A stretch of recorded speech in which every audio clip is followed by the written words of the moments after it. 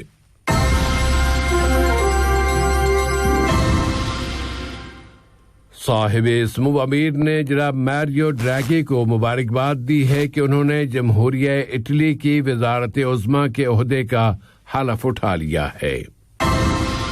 وزیر اعظم و وزیر داخلہ نے بلغاریہ کے وزیر داخلہ کے نام دستی خط ارسال کیا ہے۔ احتراز ایپ کے استعمال کے ذریعے کورونا کا مقابلہ کرنے کے اقدامات کا فروغ اور آج سے قطر سے روانہ ہونے اور یہاں آنے کے بارے میں سفری پالیسیوں میں توسیع پر عمل درآمد کا آغاز ہو گیا ہے۔ عام انتخابات کی تیاریوں میں فلسطینی ووٹرز اپنے اپنے نام رجسٹر کرا رہے ہیں، اور امریکہ کے سینٹ نے تاریخی امپیچمنٹ کے بعد ٹرمپ کو بری الذمہ قرار دے دیا ہے۔ ریڈیو قطر سے آج کا پہلا نشریہ اپنے اختتام کو پہنچا۔ اگلا نشریہ رات 7:30 بجے پیش کیا جائے گا انشاءاللہ۔